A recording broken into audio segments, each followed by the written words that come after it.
अलंकापुरी पुण्यभूमी पवित्र, तिथे नांदतो ज्ञान राजा सुपात्र. तया आठविता महापुण्यराशी, नमस्कार माझा सद्गुरु ज्ञानेश्वरासी. नमो अनंताय शुद्धाय कूटस्थायात्मने नमः. प्रेमांबुधिविहाराय ज्ञानराजाय ते नमः. माधुर्यरसकल्लोला शिवशक्तिस्वरूपिणी, अमृतानुभवार्थाय वंदे ज्ञानेशनंदिनीं. ज्ञानदेव गुरु ज्ञानदेव तारू, उतरील पहिलं पारू ज्ञानदेव. ज्ञानदेव माता ज्ञानदेव पिता, सोडील भव व्यथा मा ज्ञानदेव. ज्ञानदेव माझे सोय रे धाय रे, जीवलग निर्धारे ज्ञानदेव. सेना म्हणे माझा ज्ञानदेव निधान, दाविली निज खूण ज्ञानदेवे. ज्ञानियांचा राजा गुरु महाराव, म्हणती ज्ञानदेव तुम्हाईसे. मज पामरासी काय थोरपण, पायीची वहाण पायी बरी. ब्रह्मादिक जेथे तुम्हा मुळंगणे, इतर तुलने काय पुढे. तुका म्हणे नेणू युक्तीची आखोली, म्हणून ठेविली पायी डोई. म्हणून ठेविली पायी डोई. ज्ञानियांचा राजा गुरु महाराव, म्हणती ज्ञानदेव तुम्हाईसे. गदा शंख चक्रादिभिर्भावितांगम, चिदानंद संलक्ष्यनाट्यस्वरूपम. यमाद्यष्टभेदांग योग प्रवीणम, समाधिस्थ मूर्तिम भजे ज्ञानदेवम. समाधिस्थ मूर्तिम भजे ज्ञानदेवम. समाधिस्थ मूर्तिम भजे ज्ञानदेवम. ज्ञानेश्वर महाराज की जय. पंढरीनाथ भगवान की जय. जय तू श्रीकृष्ण, जय तू ज्ञानेश्वर. चला, कोण आज म्हणणार आहेत पहिल्या याच्यातलं? गुरु मी म्हणणार आहे. हां बोला.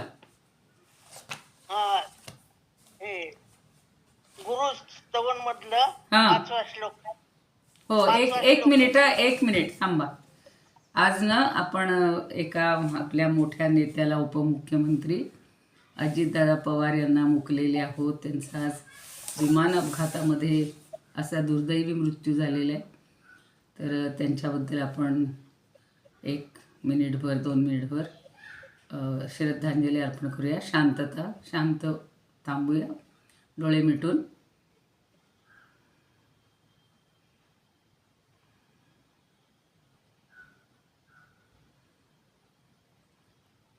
ओम पूर्णमद पूर्णमिदं पूर्णात् पूर्णमुदच्यते, पूर्णस्य पूर्णमादाय पूर्णमेवावशिष्यते. ओम शांती शांती शांती. ईश्वर त्यांना सद्गती देवो ही प्रार्थना करूया. आणि असं अपघाती मरण कोणालाही येऊ नये अशी देवाजवळ प्रार्थना करूया. आज एकदमच सकाळी असं धक्का बसला की ते सारखं बातम्या पाहत असताना खूप वाईट वाटत होतं. म्हणजेच त्या समर्थांनी जे दासबोधात सांगितलेलं आहे, मृत्यू कोणाचीही गय करत नाही. मृत्यू न म्हणे गुरु, मृत्यू म्हणे श्रीमंत, मृत्यू न म्हणे राजकारणी, सगळी जी आहेत ना त्याच्या पुढे सगळे व्यर्थ आहेत. काल हा सगळ्याचं उत्तर आहे आपण असं म्हणतो. आणि म्हणूनच काल जे आपण पाहतो की हे सगळं जीवन, हा सगळा देह किंवा हे सगळं संसार हा असत आहे. आणि असत आहे म्हणून त्याच्या विरुद्ध म्हणून सत ब्रह्म आहे. चित्त म्हणजे चैतन्य. तसं हे सगळं जड आहे. त्या देहाला आता काही महत्त्व असतं का? त्यातलं चैतन्य निघून गेलेलं आहे. म्हणून सच्चित आणि आनंद. आता ते गेल्यामुळं सगळा महाराष्ट्र नव्हे सगळा भारत देश हळहळलेला आहे. कुणीतरी बोलत आहेत तर सगळ्यांनाच दुःख होतं. म्हणजेच जे दुःखकारक आहे सगळ्या घटना, हे आयुष्य सगळं. आणि म्हणून आपल्याला परमात्म्याशी जोडलं गेलं पाहिजे, परमात्म्याला ओळखलं पाहिजे, त्याच्याशी लीन व्हायला पाहिजे. ती आपण या वेगवेगळ्या प्रकरणातून थोडंसं समजून घेतो.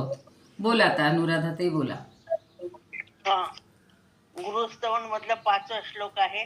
हां कैवल्य कनकाचिया दाना, जो न कडसी थोर साना, दृष्टाचिया दर्शना पाढाऊ जो. हां याच्यात सद्गुरु कैवल्य रूप सोन्याचे दान करताना, आता सोन्याचं दान म्हणजेच त्यांनी रूपक वापरले सोन्याचं, बर. पण ते प्रत्यक्ष दान, ज्ञान दान करताना हा. ते लहान मोठं पाहत नाही, बरोबर. सर्वांनाच मोक्षाचा मार्ग दाखवतात. हम्म, ते शिष्याच्या उंजळी संपूर्ण दान देतात, हम्म, भरभरून दान देतात. हम्म, आणि पाहणाऱ्यांना, घेणाऱ्यांना, शिष्याला दृष्टा करून टाकतात. हम्म. सद्गुरूची ही कृपा दृष्टी शिष्याच्या आयुष्यातला मोक्षाचा मार्ग होतो. धन्यवाद. छान. सद्गुरूंबद्दल बोलावं तेवढं थोडंच आहे, पण थोडक्या शब्दात छान सांगितलेलं आहे की कैवल्यरूपी कर्म. कैवल्य म्हणजे कसं वाटलं? आलं का? छान बरोबर म्हणलं. का नाही? हा हा हा मी आवाज येईना झालाय. अहो मी तो बंद करते कारण मग तुमचा चालू असताना माझ्यामुळं नीट आवाज येत नाही. खूप छान सांगितलं, थोडक्यात अगदी सुंदर सांगितलं. मी असं म्हणत होते की गुरूंविषयी जेवढं बोलावं तेवढं थोडंच आहे, पण तुम्ही थोडक्यात छान सांगितलं. आणि इथे जे कैवल्य दान, तर कैवल्य म्हणजे मोक्ष, एवढं सगळ्यांनी लक्षात ठेवायचं. म्हणजे मोक्ष. आता त्याच्यावरनं एक छोटीशी कथा सांगते आणि मगच ह्या प्रकरणाकडे जाऊया. तुम्हाला जरा कालचं थोडं कठीण वाटलेलं होतं ना. आणि इथे कैवल्य कनकाची या दाना हा जो शब्द वापरलेला आहे गुरूंच्यासाठी, गुरु हे आपल्याला एवढं मोठं दान देत असतात, कैवल्याचं दान देत असतात. पण कैवल्य हे सोनं का म्हटलं तर आपल्याला आयुष्यामध्ये सगळ्यात महत्त्वाचं काय वाटतं? सोनं वाटतं. सगळ्यात श्रेष्ठ सोन्याला भाव आहे. आता तर सध्या चढलाय पूर्ण भाव. तर त्याच्यावरून एका आज गुरूंची, महात्म्यांची छोटीशी गोष्ट ऐकली, वाचली मी. छान गोष्टी आहेत त्याच्यामध्ये. तर ते महात्मा असतात, असेच आपल्या शिष्यांना कैवल्याचं दान करत असतात. लहान लहान मुलांना सुद्धा चांगलं बनवत असतात. पण एके दिवशी त्यांना परगावी जावं लागतं. आणि परगावी गेल्यावर काय होतं, एकच शिष्य त्या आश्रमात त्यावेळेला असतो. तर एक गरीब बिचारा व्याकुळ झालेला असं त्यांच्या इथे येतो आणि म्हणतो, महात्मा कुठे आहेत? त्यांना महात्मा म्हणायचे सगळे. तर तो सांगतो त्यांना महत्त्वाचं काम काहीतरी निघालं म्हणून ते परगावी गेलेले. तुमचं काय काम आहे मला सांगा, तुमचं जे काम असेल ते मी करीन. बघा, तो छोटा शिष्यसुद्धा फार हुशार असतो, कारण गुरूंनी त्याला सगळं ज्ञान दिलेलं आहे. तर तुमचं जे काम असेल ते मी करीन म्हणतो. तो म्हणतो, अरे काय करायचं, माझा छोटा मुलगा आहे आणि अगदी निश्चित पडलेला आहे, काही त्याला ताप वगैरे खूप आलेला आहे आणि काय करावं काहीच सुचत नाही आहेस. अनेक वैद्य केले, अनेक हे केलं. तर तो म्हणतो, ठीक आहे मी सांगतो तुम्हाला काय करायचं. श्रीराम हे अक्षर 3दा लिहायचं आणि त्या अक्षरावर पाणी टाकायचं. म्हणजे समजा पाटीवर जे काय ज्याच्यावर लिहाल त्याच्यावर, एखाद्या म्हणजे डिशवर लिहाच, कशावर लिहा, आणि त्याच्यावर पाणी घालून ते पाणी भांड्यामध्ये घेऊन त्या मुलाला तुमच्या पाजा. आता बघा, छोट्याशा मुलानं तो उपाय सांगितला. तो बिचारा गरीब दरिद्री गेला घरी. त्यानं आता कशावर तरी लिहिली असतील अक्षरं, श्रीराम 3दा लिहिलं आणि त्याचं पाणी करून त्याच्यावर पाणी घालून ते पाणी भांड्यात घेऊन त्या मुलाला पाजलं. अक्षरशः ज्याला आपण आश्चर्य होतो म्हणतो किंवा आश्चर्यच झालं, तो मुलगा लगेच खणखणीत झाला. त्याला कौतुक वाटलं की एवढे मी हकीम वैद्य केले आणि ह्या मुलाला काही उतार पडला नाही, आणि फक्त एवढ्या श्रीरामांच्या 3 वेळेला लिहिण्यामुळं त्या जलानी त्या तीर्थानी याला बरं वाटावं. तो लगेच दुसरेच दिवशी, म्हणजे एका दिवसात उतार पडला, एका वेळेच्या त्या. म्हणून आपण जे म्हणतो ना रामबाण उपाय, तर तो बाण सोडून द्या, पण रामाचा उपाय. आणि तो आला धावत धावत. तोपर्यंत गुरु आलेले होते, महात्मा परत आलेले होते. त्यांनी त्यांना नमस्कार केला अगदी साष्टांग, आणि म्हणे का हो काय? तर म्हणे तुमचा हा शिष्य, म्हणजे त्याला सगळी सिद्धी प्राप्त झालेली आहे, फार मोठा आहे तो, मोठ्या ह्याचा आहे म्हणतात अगदी. तर म्हणे का बरं? मग ती सगळी कहाणी सांगितली की असा असा माझा मुलगा आजारी आहे, त्याला खूप दिवसापासून आम्ही हे करतोय, पण त्याला काही सुधारणा होत नव्हती, आणि म्हणून म्हणे मी आलो, तर यानं मला हा उपाय सांगितला आणि त्याला तेवढं दिलं की तो एकदम बरा झाला. वा वा म्हणतो, छान झालं, बरं झालं. दोघांवरचा श्रद्धा आहे. तो निघून गेला माणूस. निघून गेल्यानंतर गुरु ह्या मुलावर संतापतात. म्हणतात एवढ्याशा छोट्या आजारासाठी तू रामनामाचा उपयोग केलास, त्याच्यातनं तुला सिद्धी मिळाली असं वाटेल, पण हे तू चूक केलेलं आहेस. एवढा भवरोग जो आहे माणसाला, मोठ्या संसाराचा जो रोग आहे, हा घालवण्यासाठी मोठाले संकट, मोठाली ही दूर, म्हणजे अगदी विश्वाची ही दूर करण्यासाठी रामनामाचा आपण उपयोग करायचा असतो. अशा छोट्यासाठी नाही जामण्या, तू निघून जा. तो बिचारात कयावया करतो, म्हणतो गुरुदेव मला असं नका करू हो, मला तुमच्याशिवाय कोण आहे, कोण मला तारणार आहे? मला काहीतरी शिक्षा द्या वाटलं असतं, किंवा मला काही अजून सांगा, माझं काय चुकलं, मी असं नको होतं करायला. ठीक आहे म्हणे, माझी चूक झाली. तर ते गुरु म्हणतात असं कर, मी तुझ्या हातात एक दगड देतो. एक अट आहे, तो दगड घेऊन तू बाहेर जायचंस, बाजारात जा, कुठेही जा, कोणाकडेही जा, आणि तो दगड दाखवायचा. आणि तो दगड दाखवल्यावर जो जेवढी किंमत सांगेल की एवढी तुला रुपये देतो, एवढी किंमत देतो, ही वस्तू देतो, तर ती लिहून ठेवायचीस. आणि सगळ्यांकडे जाऊन पुन्हा त्यांना प्रत्येकाला सांगायचं की हा मी विकणार नाही आहे, फक्त याची किंमत सांगा, आणि जर मिळाला तर मग ते तुम्हाला नंतर बघू म्हणे. त्याप्रमाणे तो निघाला. पहिला बाजारात गेला. बाजारात म्हणजे भाजीवालीच्या इथं गेला. त्यांनी माळीण असा शब्द वापरला. तर त्या माळिणीला तो दगड दाखवला. तो असा छान होता, चकचकीत होता, किंवा त्याला तेज होतं. तर म्हणे हे बघा मावशी, हा म्हणे हा दगड घ्या, आणि हा दगड घेतला तर तुम्ही ह्याचे मला किती पैसे द्याल? तर ती म्हणते मी तुला 1.5 किलो वस्तू देईन. मग 1.5 किलो बटाटे देईन, 1.5 किलो कुठली, एवढ्या माझ्याकडं भाज्या आहेत ना, यातली जी भाजी आवडेल ती तुला मी 1.5 किलो देईन, पण हा दगड मला दे. तो म्हणतो मी दगड देणार नाही आहे. तिला वाटतं माझ्या मुलांना खेळायला हा दगड होईल छान, पुराणं असलं काहीतरी आवडतं नवीन म्हणून. तर तो म्हणतो मी देणार नाही, फक्त मला सांगा तुम्ही ह्याची किती किंमत आहे. आणि तिनं ती 1.5 किलो बटाट्याची किंमत किंवा भाजीची किंमत सांगितली. तुला आवडेल ती घेऊन जातो. म्हटलं मला भाजी नको, काहीच नको, दगड घेऊन चालू. पुढे गेला, सोनाराच्या दुकानात गेला.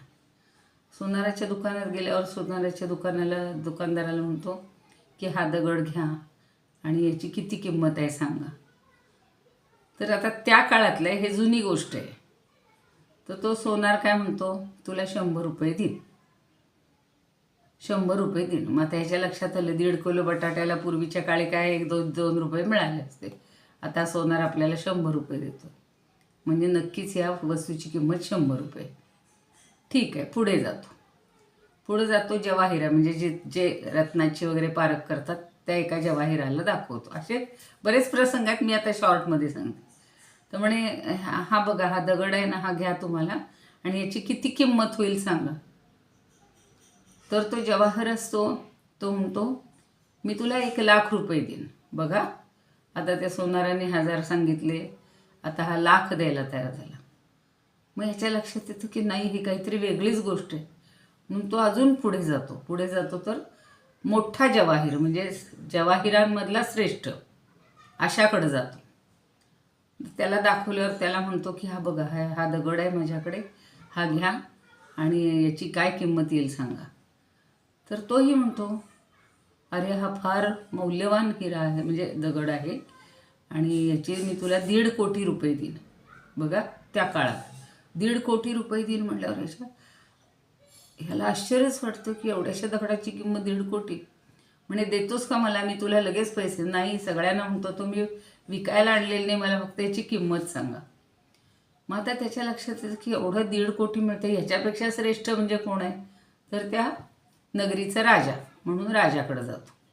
राजाकडे गेल्यानंतर राजेसाहेब त्याला अगदी सांगतात, सगळे त्याला हे असतील ते सुरक्षा अधिकारी वगैरे, त्यांच्या ह्याच्यातनं तो कसा तरी पार करून जातो आणि राजाला म्हणतो की राजेसाहेब नमस्कार, मला ह्या दगडाची किंमत किती द्याल तेवढं सांगा, किती होईल या दगडाची. कारण आता राजालाही लक्षात येते की हा काही साधेसुद्धा गोष्ट नाही आहे, मोठा अगदी श्रेष्ठ असा हिरा दिसतोय बरं का, त्याला असं वाटतं. तर मग तो म्हणतो ह्या हिऱ्याच्या किंवा ह्या दगडाच्या मोबदल्यात मी तुला सगळं राज्य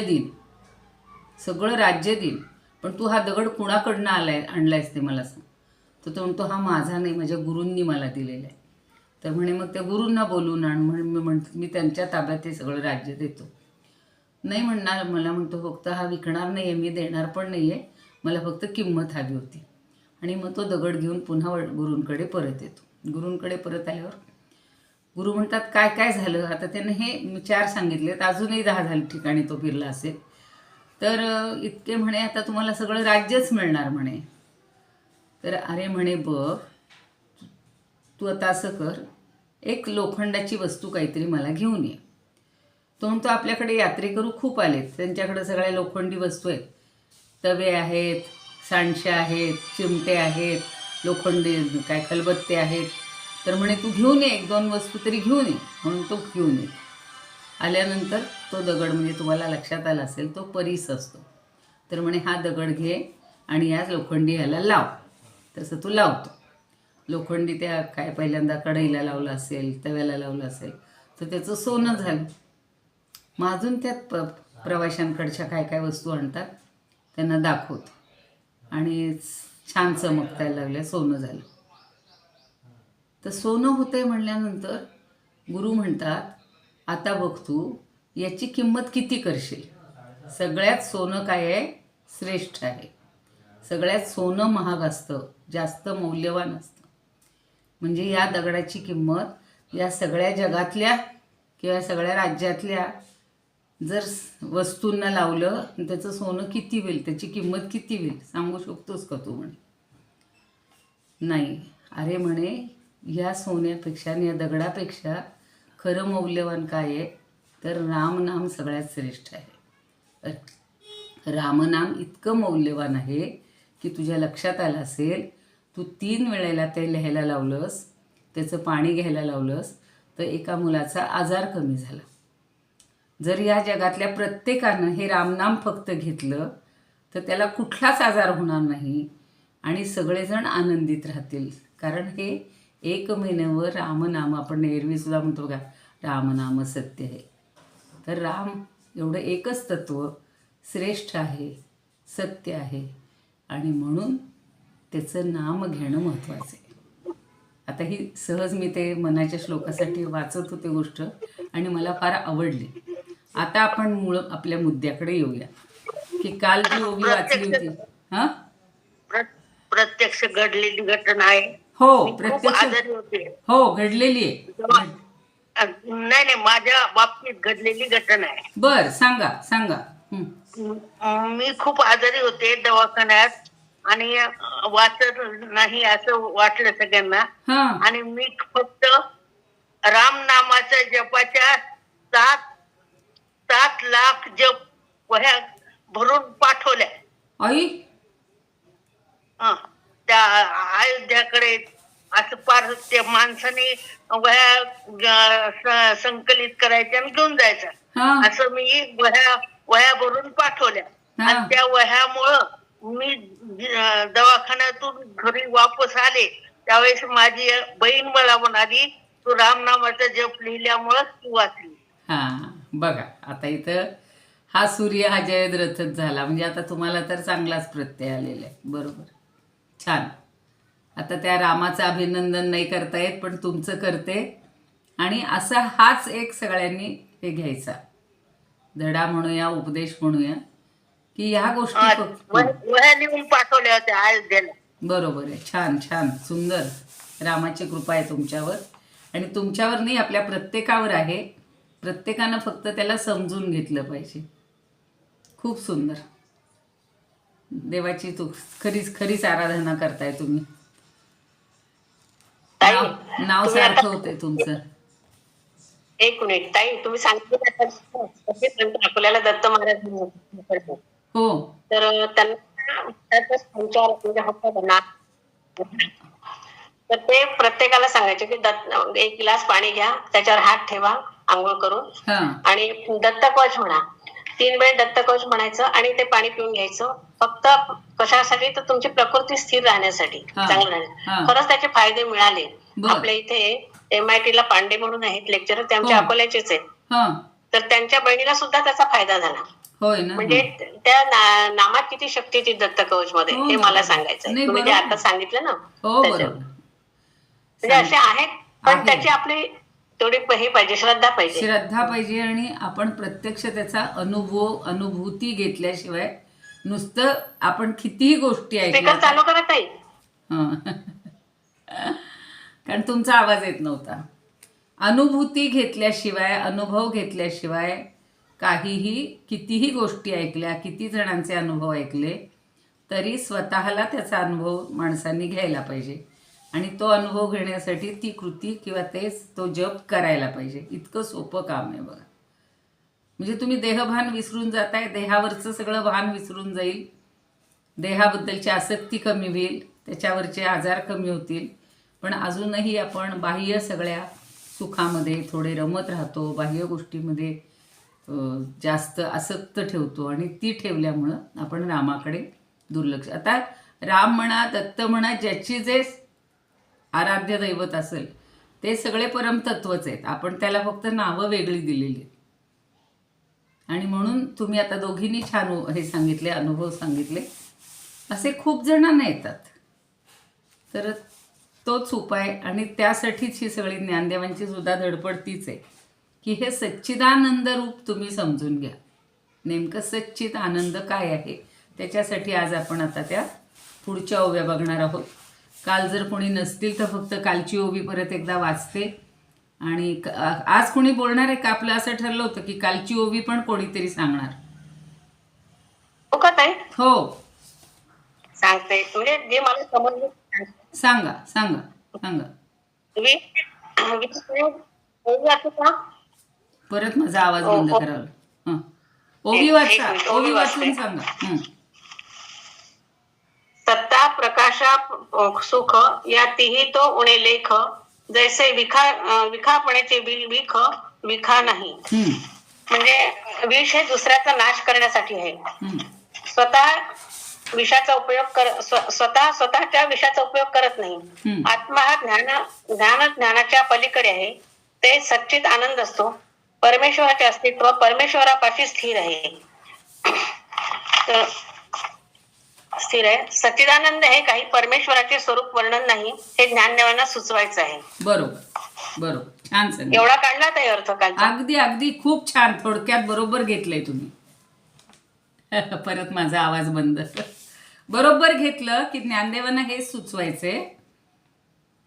फक्त जसं विषाचा उपयोग विषाला होत नाही, विषारीपणाचा विषावर काही परिणाम होत नाही, तसं सच्चित आनंद हे जे अर्थ आहेत हे त्या परमात्म्याला काही लागू नये. ते सगळं आपण समजून घेण्यासाठी त्याला लावलेली बिरुद आहेत किंवा विशेषणं आहेत किंवा वैशिष्ट्ये आहेत. बरोबर, छान.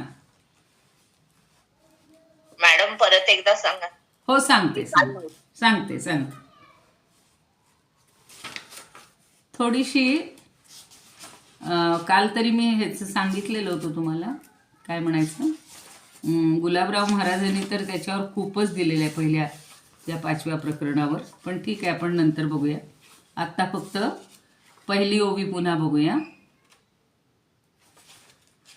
एकच मिनिट.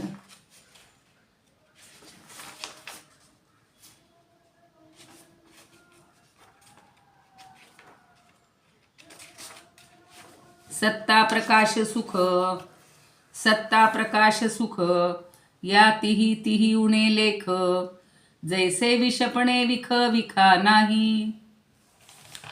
3 शब्दांचे किंवा 4 शब्दांचे अर्थ पुन्हा एकदा बघून घ्या. सत्ता म्हणजे अस्तित्व, प्रकाश म्हणजे ज्ञान, आणि सुख म्हणजे आनंद. त्याच्यानंतर सत्ता, प्रकाश आणि सुख म्हणजे अस्तित्व, ज्ञान आणि आनंद. या तिही तिही उणे लेख. तर उणे म्हणजे काय, त्याच्याशिवाय या तिन्ही वाचून जे आहे ते ते तू जाण. म्हणजे या तिही वाचून जे आहे ते परब्रह्म आहे, ते परमात्म तत्व आहे. म्हणजे त्या परमात्म तत्वाला ही तिन्ही वैविशेषणं लावणं आवश्यक नाही, गरज नाही. त्याच्या वाचून जे आहे ते परमात्म तत्व आहे. मग त्याच्यासाठी त्यांनी विषाचं उदाहरण दिलं. जैसे विषपणे किंवा विखपणे विख विखा नाही. जैसे म्हणजे ज्याप्रमाणे, ज्याप्रमाणे विषाचा विषपणा, विषपण म्हणजे काय, त्याच्या अंगामध्ये जी असलेली ताकद आहे मारण्याची, त्याला विषपण म्हणलं. तर ते विषपण कसं आहे, विखा नाही, त्या विषाला ते नाही. विषाला ते विषपण लागू पडतं का, किंवा कळतं का की माझ्याजवळ अशी ताकद आहे की मला स्पर्श केला किंवा माझं हे केलं, स्वाद घेतला तर त्याला मरण येतं, त्याचा नाश होतो. कारण विषाला त्याचा काही परिणाम होणारच नाही. म्हणून त्या विषाला माहितीच नाही की माझ्याजवळ हे विषपण आहे. तसं आता आता आज जास्त तुमच्या लक्षात येईल, कालचा जो सगळा आहे, की त्या परब्रह्माला माहिती नाही की मीच सत्य आहे, मीच चैतन्य आहे आणि मीच आनंद आहे. ते फक्त परब्रह्म तत्व किंवा आत्मतत्व म्हणून त्याला माहिती. त्याला या विशेषणांचं काही देणं घेणं नाही. आपण ते मानलेलं आहे की त्याच्याकडे सत्ता म्हणजे अस्तित्व आहे, चिरंतन अस्तित्व आहे. प्रकाश म्हणजे तेच ज्ञान आहे. आणि तिसरं काय सांगितलं, सुख म्हणजे आनंद, म्हणजे परब्रह्म किंवा आत्मा म्हणजे आनंद. म्हणून आपण आत्मानंद हा शब्द वापरतो. पण आनंद फक्त मानलं तर मग त्याच्याकडं ज्ञान कळणार नाही. ज्ञान मानलं तर ते त्याचं अस्तित्व कळणार नाही. म्हणजे उरलेले 2 गोष्टी कळणार नाहीत. म्हणून विषासारखं विषपण विषयाला जसं कळत नाही, तसं ह्या परमात्म तत्वाला या 3 गोष्टी समजत नाहीत. म्हणजे त्याला त्याची काही आवश्यकता नाही ते विरुद्ध लावण्याची, एवढं लक्षात ठेवा. आता कांती पुढची ओवी बघायची. आता याच्यावर गुलाबराव महाराजांनी जरा थोडंसं सांगितलंय बघा, की सुख, प्रेम किंवा आनंद, सत्ता, प्रकाश हे एकमेकाला सोडून राहू शकत नाही. की त्यांचं ऐक्य हेच त्यातलं सुख, प्रेम किंवा आनंद आहे. आणि हा विषय कसा आहे तर कैसी स्वसुखाची आळुकी, जे दोन्ही पण मिळवणी एकी, नेदितीच कौतुकी एक पण फुटो. तर ज्ञानेश्वरांनी दुसऱ्या एका ज्ञानदेवीमध्ये हा विषय मांडला की ज्ञान आणि वृत्ती यांचं ऐक्य हेच प्रेम आहे. आणि ज्ञान वृत्ती हे 2पणानं भासलं तरी त्यांचं ऐक्य यत्किंचितही कमी होत नाही. म्हणजे सत्ता, प्रकाश आणि सुख हे 3 धर्म जरी दिसत असले तरी ते 3 मिळून तिघांच्या एकरूपाने परब्रह्म वस्तू आहे. ती वेगवेगळी नाही, ते वेगळे गुण नाहीत. कालच्यापेक्षा आजची थोडी भर लक्षात ठेवा. 3पणाने दिसणारी एक ब्रह्मवस्तू आहे. आणि म्हणून त्या ब्रह्मवस्तूच्या ठिकाणी या 3पणाची यत्किंचितही जाणीव नाही. ज्याप्रमाणे विषाच्या मारकपणाचा अनुभव विषाला नाही, त्याप्रमाणे सच्चित आनंद ह्या 3पणाची ब्रह्माच्या ठिकाणी जाणीव नाही. वृत्तिरूप जीव आपल्या वृत्तीमुळं एकरूप परब्रह्माला सच्चित आनंद या 3पणानं जाणतो किंवा पाहतो. म्हणजे आपल्या प्रत्येकाच्या देहामध्ये असणारा जो जीव आहे तो ह्या 3 रूपाने त्याला पाहतो, कारण हे आपलं अज्ञान आहे. पण मूळ परब्रह्म जे आहे ते असं त्यातलं वेगळेपण किंवा हे तिन्ही गुण माझे आहेत असं त्याला माहिती नाही. कसं की विषाला जसं विषयपण माहिती नाही तसं. आता मला वाटतं कळलं असेल कालचा विषय जो जरा थोडा क्लिष्ट वाटला होता. आणि वाचक वगैरे शब्द जो वापरलेला होता की वाचक म्हणजे वाच्यार्थ देणारा, तर ते अर्थ आपण पाहिले. सत्ता म्हणजे अस्तित्व हा अर्थ मिळतो, प्रकाश म्हणजे ज्ञान हा अर्थ मिळतो, आणि सुख म्हणजे आनंद हा अर्थ मिळतो. तर हे 3 शब्द ह्या 3 अर्थाचे वाचक आहेत, म्हणजे वाच्यार्थ देणारे आहेत. म्हणून त्याच्याकडं बघायचं नाही. आता उदाहरणातनं लक्षात येईल की ह्या तिन्ही गोष्टी ह्या वेगळ्या मानायच्या नाहीत. ते तिन्ही मिळून परब्रह्म आहे. परब्रह्म इज इक्वल टू या 3 गोष्टी. कांती काठिण्य कनक तिन्ही मिळवणी कनक एक. द्राव गोडी पियूख पियूखची जेवी. पुन्हा एकदा ही ओवी बघा. कांती काठिण्य कनक तिन्ही मिळवणी कनक एक. द्राव गोडी पियूख पियूखची जेवी. कांती कशाला आहे? कनक. कनक आत्ता जी गोष्ट सांगितली तुम्हाला सोन्याचीच गोष्ट सांगितली की शेवट अंतिम तेज ज्याला जे असतं ते म्हणजे सोन्याला. अर्थात आपण हल्ली म्हणतो की all glitters is not gold, म्हणजे सगळ्यात चमकणाऱ्या गोष्टी सोनं नसतात, म्हणूनच सोन्याची किंमत वेगळी आहे. तर कांती ही तिच्या ठिकाणी असतेच, आपल्या त्याच्या ठिकाणी असते. काठिण्य म्हणजे कठीणपणा. कनक म्हणजे सोनं. कांती काठिण्य कनक तिन्ही मिळवणी कनक एक. या 3 गोष्टी मिळून सोनं एकच असतं. का आपण असं म्हणतो? ही कांती आहे. कांती फंडाला म्हणजेच कांती म्हणजे सोनं. पुन्हा हे पक्क आहे, टणक आहे, ठणक आहे म्हणजे सोनं. तर तेही फक्त त्याला लावता येणार नाही. आणि फक्त सोनं म्हटलं तर ह्या 2 गोष्टी त्याला कळणार नाहीत की एवढी तेजस्वीता आहे, एवढं पक्केपणा आहे त्याच्या ठिकाणी. म्हणजे तिन्ही मिळून एकच आहे. तसं ते तिन्ही मिळून एकच आहे. द्राव गोडी पियूख पियूखची जेवी. आता पियूख म्हणजे पियुष.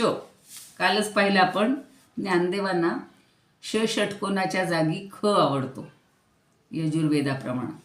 आणि म्हणून द्राव म्हणजे रस, पातळपणा, आणि पियुष म्हणजे अमृत. तर हे अमृत कसं आहे? द्राव आहे म्हणजे द्रव आहे, पातळपणा आहे त्याच्या ठिकाणी. शिवाय गोडी प्रचंड असणार. अमृताहुनी गोड नाम तुझे देवा म्हणले, म्हणजे अमृत गोड आहे त्या गाण्यामध्ये म्हणलेलं आहे.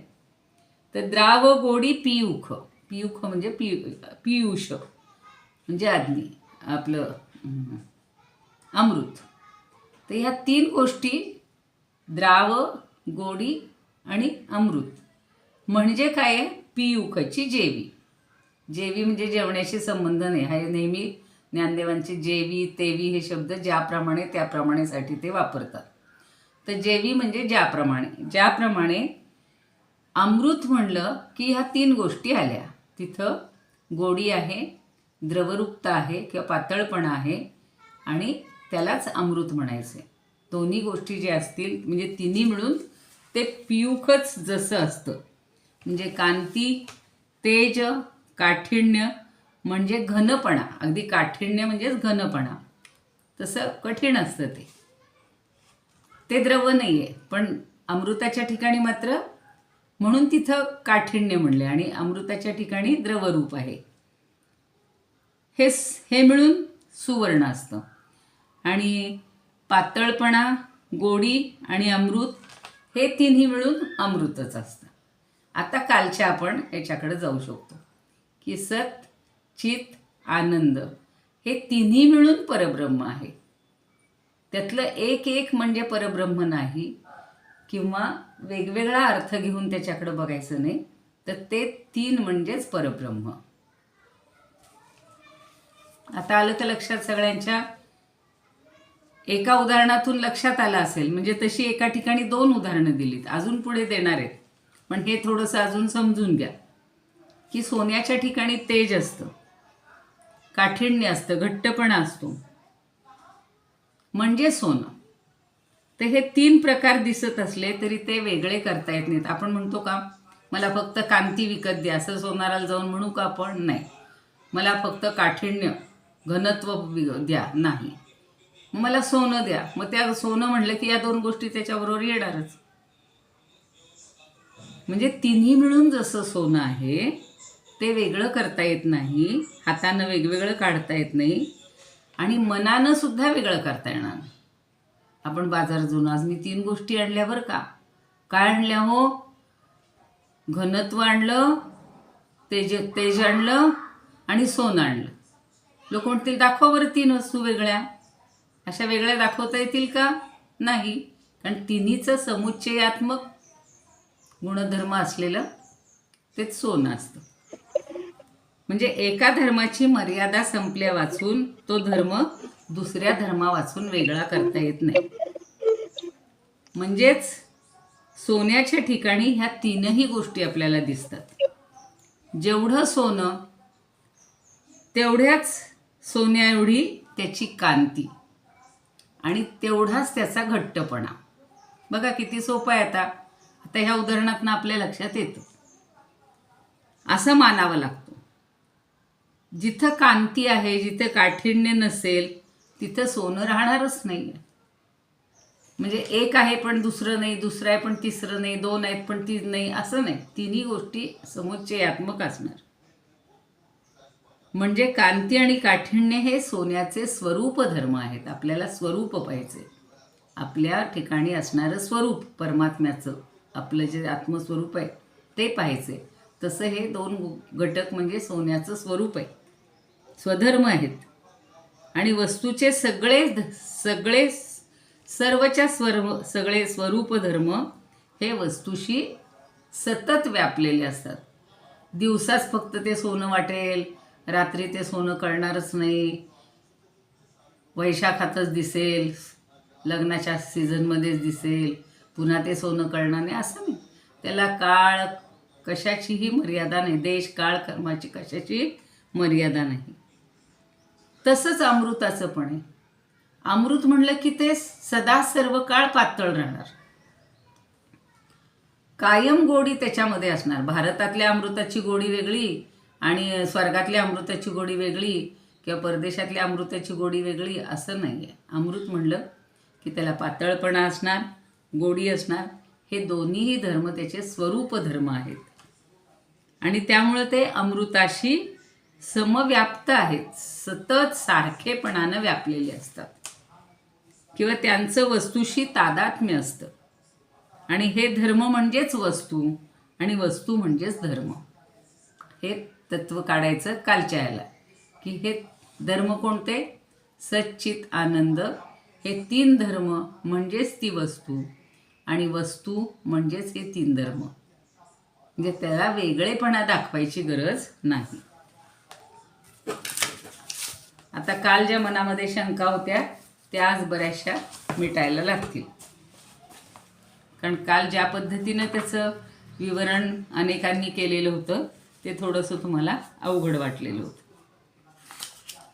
की काय आहे, या प्रकरणाच्या आरंभीच ही शंका काढलेली होती. काय काढलेली होती? की परमात्मा हा भिन्न भिन्न रूपाने प्रतीतीला येतो असं श्रुतीवाक्यावरून कळतं. आता श्रुतीमध्ये पण वेगवेगळी वर्णनं केलेली असतात. प्रत्येक उपनिषदामध्ये वेगळे दृष्टांत दिलेले असतात. आणि तसं जरी असलं तरी सगळ्यांचा एकच काय समन्वयात्मक विचार केला, रूपकात्मक विचार केला तर परब्रह्म हे सच्चित आनंद स्वरूप एकच आहे. म्हणजे ते एकच आहे, ते परमात्म तत्वच आहे. परमात्म तत्व म्हणजे या 3 गोष्टी तिथं आहेतच. आता ही जी आत्ताची हे दिले आपल्याला, कांती काठिण्य कनक तिही मिळवणी कनक एक, द्राव गोडी पियुख पियुखची जेवी. आता याच्यासाठी सांगते की तेज, कठीणपणा आणि पिवळेपणा हे तिन्ही मिळून सुवर्ण जसं एक आहे, किंवा पातळपणा, गोडी आणि पांढरेपण हे तिन्ही मिळून अमृत जसं एक आहे, तसंच सत, चित आणि आनंद हे तिन्ही मिळून एक परब्रह्म आहे, एकच परब्रह्म आहे. आता मला वाटतं कोणाचं मन हो, जेवी म्हणजे काय? जेवी म्हणजे ज्याप्रमाणे मगाशी सांगितलं ना मी, ज्ञानेश्वर महाराज जेवी तेवी हे नेहमी आपण जसं मराठीत म्हणतो जेव्हा तेव्हा, ज्याप्रमाणे त्याप्रमाणे, तशीही त्यांनी वापरलेली आहेत. जेवी म्हणजे ज्याप्रमाणे, तिथं जेवणाचा काही संबंध नाही.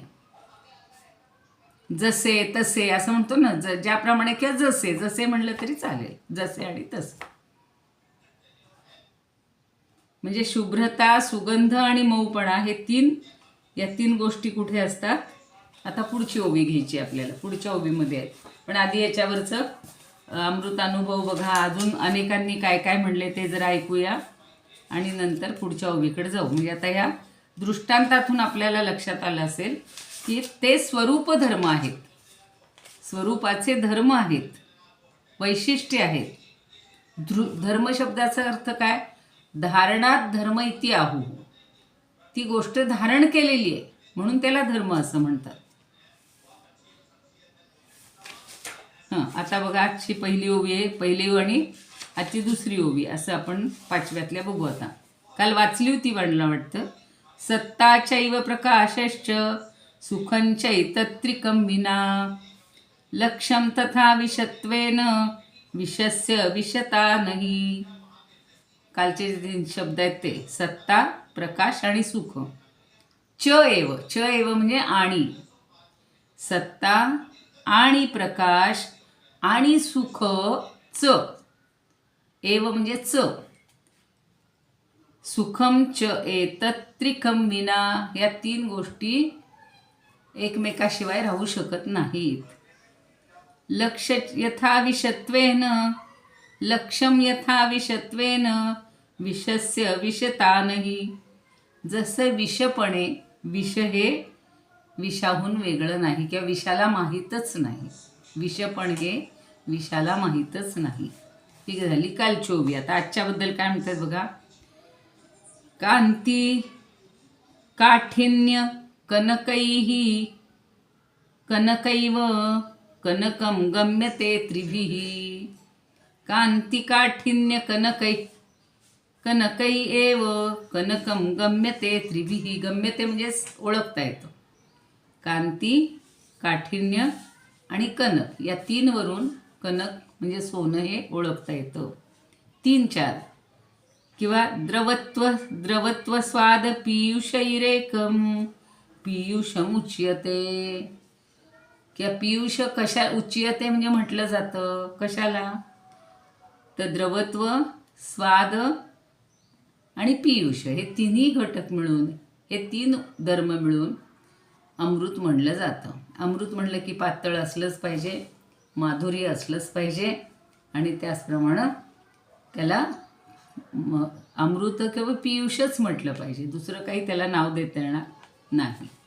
कांती, आपली ओवी तशीच आहे. कांती काठिण्य कनक तिही मिळवणी कनक एक, द्राव गोडी पियुख पियुखची जेवी. एका याच्यात 2 दृष्टांत दिलेले आहेत. आता हे दृष्टांत लक्षात ठेवले तर आपल्याला ते सोपं पडेल. अनुभवामध्ये काय म्हणतात बघा, अभंगामध्ये आपले स्वरूपानंद. आता खालची ओवीचं पुन्हा एकदा त्यांच्यानुसार सांगते. आत्मा असे सर्व धर्म विवर्जित, जरी शब्दातीत स्वभावेची, जरी तया सत चित आनंद स्वरूप, ऐसे माय बाप बोले वेद. मायबाप म्हणलं वेदांना, किती छान म्हणले त्यांनी की आपले मायबाप वेद काय म्हणतात तसं हे सच्चित आनंद स्वरूप आहे. चूक आहे असं नाही म्हणायचं, पण तिन्ही धर्म त्याचेच आहेत. सत वेगळं, चित वेगळं आणि आनंद वेगळं मानायचं नाही. तिन्ही मिळून एक आहे. सोन्याच्या ठिकाणी काठिण्य, कांती आणि सोनं हे तिन्ही मिळून एकच आहे. अमृताच्या ठिकाणी गोडी, द्रवत्व आणि अमृत हे एकच आहे. असज्जड दुःख भासतीची वाया, तयांचे दावाया नाही पण. आता हे पाहायचंय आपल्याला, पुढची ओवी बघायची की असत, काल जे पाहिलं ते असत म्हणजे ज्याला सत्ता नाही ते, जड ज्याला चैतन्य नाही ते, आणि दुःख ज्याच्या ठिकाणी दुःख नाही ते. भासती जी वाया, ही जी वाया म्हणजे वेगवेगळी. तयाचे दावाया नाही पण, म्हणजे ते तसं नाही हे दाखवण्यासाठी या तिन्हींचा उपयोग करायचा. आनंद स्वरूप आत्मा सच्चित घन, ऐसेची गरजोन श्रुती सांगे. श्रुती गरजून सांगतेय. काय सांगतेय? की तो आत्मा कसा आहे? आनंद स्वरूप आहे, सच्चित घन रूप आहे. आता त्याच्यावर त्यांनी जरा जास्त दिल्यात बरं का ओव्या, पहिल्यावरच्याच. परिसत्ता सुख प्रकाशे ही तीन, खरी ओवी इथून त्यांची सुरू होते. परिसत्ता सुख प्रकाश ही तीन, तीन पण आविण एक रूप. या तीन वेगळ्या गोष्टी नाही आहेत. या तीनपणा विणं एक रूप आहे. हे तीन बाजूला ठेवायचे आणि एकरूप असं त्याच्याकडं पाहायचं. म्हणजे तिन्ही एकरूपत्वानं पाहायचं. विषपणे विष बाधेना विषास, भेद अभेदास तैसाची हा. तसा हा भेद आणि अभेदास एकच आहे. म्हणजे भेद त्याच्या ठिकाणी नाहीच, तिन्ही मिळून एकच आहे. भेदी अभेदता येता प्रत्ययास, भेदाचा निरास स्वभावेची. जर भेदाला अभेद म्हणायला लागलात आणि तसा जर तुम्हाला अनुभव यायला लागला तर मग भेदाचा निरास होईल, स्वभावानुसार त्याचा निरास होईल. आता आजची ओवी आहे ती पुढे त्यांनी दिली. कठीणता कांती सुवर्ण ही तीन, कठीणता कांती सुवर्ण ही तीन, मिळोनी सुवर्ण एक जैसे. आता तीन शब्द कळलेत आपल्याला. कठिण्य, काठिण्य किंवा कठीणता, घनता त्याला शब्द वापरलाय, कांती आणि सुवर्ण हे तीन मिळून सुवर्ण जसं एकच असतं. एक जैसे, ज्याला जेवी शब्द वापरलाय तिथे जैसे म्हणलं यांनी. किंवा द्राव गोडी शुभ्रता मिळून, किंवा द्राव गोडी शुभ्रता मिळून, एकते अभिन्न दुग्ध जैसे. आता पियुषचा अर्थ यांनी दूध घेतलं बघा, कारण दूध हे पूर्णान्न आहे, अमृता समान आहे, म्हणून यांनी पियुषचा अर्थ दूध घेतलं. किंवा द्राव गोडी शुभ्रता मिळून, द्राव ओलसरपणा, द्रवपणा, गोडी आणि शुभ्रता मिळून एक ते अभिन्न दुग्ध जैसे. यांनी दुग्ध जैसे असं म्हणले की दोन्ही हे अभिन्न आहेत, तिन्ही मिळून एकच आहे, भिन्न नाही, अभिन्न आहे. आता पुढची ओवी आपण उद्या बघूयात. म्हणजे आजच्या ओवीतला दृष्टांत समजला असेल तर आपल्याला सच्चित स्वरूप आत्मा हा एकच आहे. आत्म्यांचे हे तीन वेगवेगळे घटक मानायचे नाहीत. एका वेळेला तिन्हीचा समुच्चय आहे आत्म्याच्या ठिकाणी. तर आपण फक्त त्यातलं विधान करेल एखादं, आत्मा सत्य आहे, ते म्हणतात ना ईश्वर सत्य है, सत्य ही शिव है, शिव ही सुंदर है, ते गाणं होतं पूर्वी. सत्यम शिवम सुंदरम, तेच झालं इथे पण. सत्यम शिवम सुंदरम, ईश्वर सत्य है, शिव ही सुंदर है, सुंदर. तर लक्षात ठेवायचं की हे तीन वेगळे घटक नाहीत, तिन्ही मिळून एक आहे, तिन्ही मिळून एक सोनं आहे, तिन्ही मिळून अमृत आहे, आणि तिन्ही मिळून अमृत हे आत्मतत्व आहे किंवा आत्मा आहे. एवढं लक्षात ठेवलं असेल, आज समजलं असेल अशी अपेक्षा करते. आता कुणाला शंका? आजच्या दृष्टांत आज शंका कुणाला राहणार नाही. छान सांगितलं मॅडम, समजलं? चांगलं समजलं. मग मी तेच म्हणलं होतं की एक दिवस थांबा जरा. ते काल तुम्हाला एवढं सोपं करून सांगायला पाहिजे होतं, बाकीचं नंतर सांगायला पाहिजे होतं. ठीक आहे पण ठीक आहे. दूध महाराजांच्या पुस्तकातलं वाचू काय ताई? कुठल्या?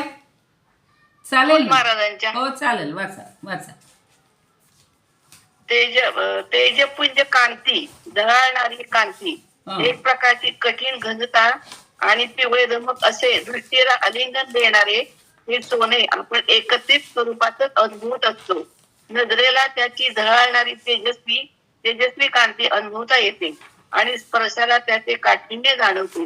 हे तीनही गुण जरी वेगवेगळे असले तरी त्या तिन्ही गुणांचा एकत्रितपणा आपल्याला सोन्याचाच अपूर्व आनंद देतो.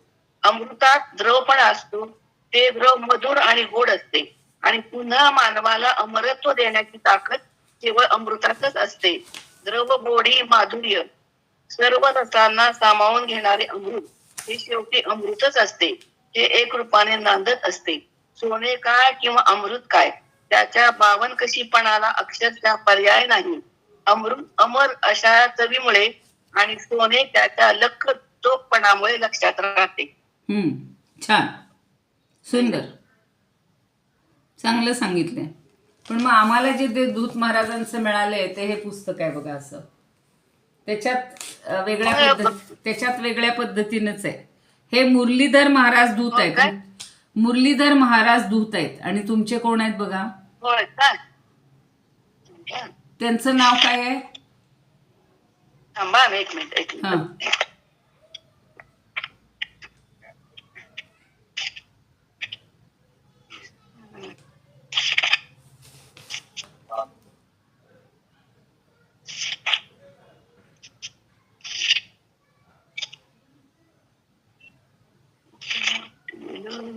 सुरुवातीला मुखपृष्ठावर काय म्हणले ते सांगा. तेच असणार. मुरलीधर महाराज होते. हा, मुरलीधर महाराज दूत तेच. तेच. काल मी तुम्हाला विचारणार होते की तुम्हाला हे पुस्तक मिळाले का? आळंदीहून आणलं आम्ही, आळंदीहून. हो का? बर. तुम्ही जो फोटो पाठवला होता ना, त्या तिथे मुलीला दूत महाराजांचं विचारलं तर ती म्हणे मला फोटो दाखवा. मग तुमचा फोटो दाखवला मुखपृष्ठ, आणि मग तिनं अर्ध्या सेकंदात मला काढून दिलं. मग तेच मुरलीधर महाराज होते. तेच. कालच मला शंका आली बरं का, ते तुम्ही सांगताय ते एकच जाणवलं. नाही, बरोबर आहे. कारण ते मिळालं त्यावेळेला पंढरपूरलाच मिळेल असं आपलं म्हणणं झालं होतं ना, आणि पुण्याला मिळालंच नाही आमच्या मुलीला. म्हणून मग मी विचार केला की आळंदीला नक्की मिळेल, आणि ते असं एका मिनिटात मिळालं आम्हाला. त्यामुळे छान वाटलं. चला, बरं झालं. पण एक मिनिट ताई, ते महाराज सकाळी बोलतात ना, ते कोणतं पुस्तक वापरतात? काय तुकाराम गाथ्यावरती बोलतात की नाही, तर त्यांचं पुस्तक कोणतं आहे काय माहिती. कारण माझं जे तुकाराम गाथा आहे त्यात खूप मोठे अभंग आहे, नंबर वेगळा असतो तो. मला त्यांनी देवडीकरांचं म्हणलं होतं माझ्याकडं. ते कोणतं वापरतं म्हणजे? ते देवडीकरांचं बोलले होते, देवडीकरांचं. पण देवडीकरांची प्रत माझ्याकडे पण आहे, पण एखादा काहीतरी शब्द त्यांच्यापेक्षा वेगळा असतो कधी कधी. त्यांचं कसं अभंग आहे. हो, ते कसं आहे, मोठं पुस्तक असं ते वेगळंच असतं. 2000च्या वरती असेल. आता माझ्याकडे पण 3 पुस्तक आहेत त्यांची, तुकाराम महाराजांची. पण मग देवडीकरांचं ते मी माझ्या जवळ ठेवते तिथे. आणि इकडे आणलेलं तर नुसतीच आहे, म्हणजे ही अगदीच छोटी आहे इथली प्रत. तुमच्याकडे कुठली आहे बघा? ही आहे माझ्याकडे देहूची, संत तुकाराम महाराज देहूची आहे ही. नाही, ते गोविंदगिरींनी काढलेलं होतं, गोविंदगिरींची प्रत आहे. हा, मग चांगली आहे की, मग बरं आहे ना तुम्हाला गोविंद देवगिरी. नंबर वेगळा असतो, लोकांचा नंबर वेगळा असतो. तर मी म्हटलं अर्थ आहे का ते? माझ्याकडे जे देवडीकरांचं त्याच्यात अर्थ आहे ना. हो का? हो, अर्थाच आहे. फोटो पाठवाल का तुम्ही? आता नाही, आता मी प्रवासात आहे, इकडे नाही आहे ती माझ्याकडे. ही फक्त साधी गाथ आहे. घरी गेल्यावर पाठवीन, तिकडे गेल्यावर पाठवीन मी तुम्हाला. तिकडे गेल्यावर शक्य होईल तेव्हा हो चालेल, घरी गेल्यावर पाठवीन, नक्की पाठवीन. हो. चालेल, चला. मॅडम आज भृगू महाराजांचं खूप छान सांगितलं ना. काय? भृगू महाराजांचं भृगू ऋषींचं. हा, भृगु ऋषी, ती भागवतामध्ये सगळ्या कथा आहेत ना हो. आवाज बंद आहे. भागवतामध्ये, श्रीमद भागवतामध्ये या सगळ्या कथा आहेत. म्हणून तर मला खूप दिवसापासून शंका होती. श्रीवत्सलांछन असं त्याचं नाव आहे, म्हटलं जातं ना भगवंताला, श्रीवत्सलांछन. तर लांछन म्हणजे एखादा ठसा किंवा हे उठलेलं आहे. तर त्या भृगु ऋषींच्या पायाचा ठसा त्यांच्या इथे उठलेला आहे, तो छाती वक्षस्थळावर. आणि तो ते लक्ष्मीपेक्षा सुद्धा श्रेष्ठ मानून मिरवत असतो भगवंत. खूप छान आहे ते. जसं दुर्वासांच्या कथा आहेत तशा या भृगु ऋषींची ती कथा आहे. चला म्हणूया प्रार्थना. म्हणताय कोणी?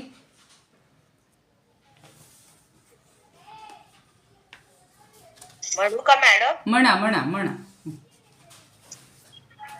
इदमुपकार भुवन मंडलम संदितमिव भास्करम सादरम वंदे ज्ञानेश्वरम. त्रिभुवन माता भगवद्गीता लोकमंगला लोकविश्रुता लोकहितं संततं ध्यायता येन ज्ञानेश्वरी विरचिता श्रुत्वा प्राकृतगिरं सादरं वन्दे ज्ञानेश्वरं. गीताशास्त्रं वाङ्बुधिकल्पं नवं तदीयं वयत्वचाल्पं विषयविपदां व्रातमनल्पं वाग्यज्ञेन च येन भूषितं सरस्वती मंदिरं सादरं वन्दे ज्ञानेश्वरं. यत्र शारदा कृपा प्रसादः यस्य श्रवणात् परमानन्दः निहितो यत्रामृतनिःस्यन्दः काव्यतत्त्वयोः कृतवन्तं तत् रसायनं मधुरं सादरं वन्दे ज्ञानेश्वरं. सादरं वन्दे ज्ञानेश्वरम्. आरती ज्ञानराजा महाकैवल्य तेजा सेवती साधु वेदराजा. आरती ज्ञानराजा गोपते ज्ञानते अवतार पांडुरंग सर्वनामचे ज्ञानी. आरती ज्ञानराजा कनकाचे काठक या गोपी नारी नारद गायन. आरती ज्ञानराजा प्रकट प्रिय गोवी विष्णू ब्रह्माची केली राजनाथ आरती ज्ञानराजा महाकैवल्य तेजा सेवती साधु संत आरती ज्ञानराजा. ज्ञानेश्वर महाराज की जय. पंढरीनाथ माझ्याकडे ना सार्थ श्री तुकारामाची गाथा हा विष्णू बुवाजोग महाराजांचा आहे. त्याच्यात अर्थ आहे बघा. आहे ना. महाराज जे सांगतात ना हो, हो. तो अर्थ आहे त्याच्यात. अच्छा, जोग महाराजांची आहे का? बर बर बर. हा, जोग महाराजांचे त्याच्यामध्ये सगळं अर्थ आहे. महाराज जे सांगतात ते बऱ्यापैकी अर्थ आहे. बर बर, चांगलं आहे चांगलं आहे, ठीक आहे. आहेत आता बऱ्याच सांगते काय. आता अमृतानुभवचे तर किती आपल्याला मिळालेत ग्रंथ. प्रत्येक जण अभ्यास करतोय त्याच्यावर वेगळ्या दृष्टीने. म्हणून मी वेगवेगळी दृष्टी आहे. पण आपण सगळ्यांचा अभ्यास करून आपल्याला जेवढं समजेल तेवढं आपण समजून घ्यायचं. आपल्याला जेवढं आता आजच्या उदाहरणातनं आपल्याला सच्चित आनंद का म्हटलंय, कसं म्हणायचंय ते वेगळं नाही, एवढं लक्षात ठेवलं बाजल. ते रूप वेगळी नाही आहेत, ते गुण वेगळे नाही आहेत, सगळे मिळून एक आहे. चला थांबूया. ज्ञानेश्वर महाराज की जय.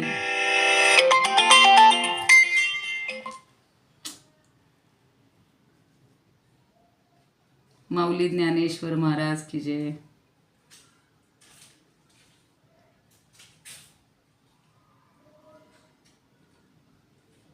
कुठे आहे तो बर का? अहो इंगळेंचा फोन होता. इंगळे, आता माझा क्लास चालू आहे.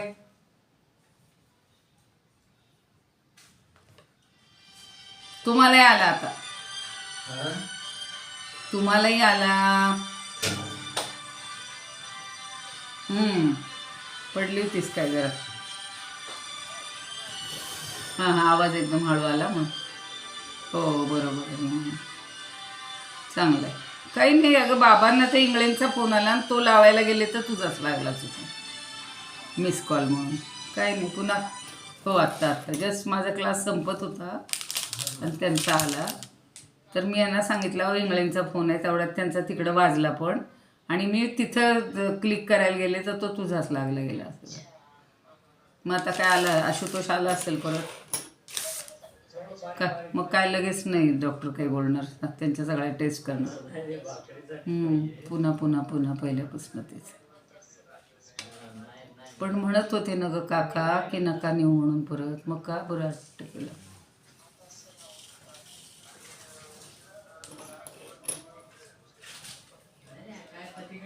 अगं पण बर ठीक आहे. नाही काकांना, काका आणि यांचं बोलणं चाललं होतं म्हणाले.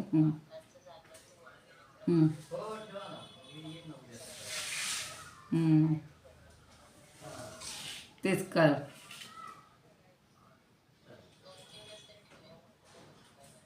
चांगलं आहे, बरं ठीक आहे, बरं चालेल चालेल, ठीक आहे, ओके. काय म्हणत होते? काय हो? अहो काय म्हणत होते ते? तुम्ही फोन लावला होता ना? दोन्ही हाताने ठणाणा करा.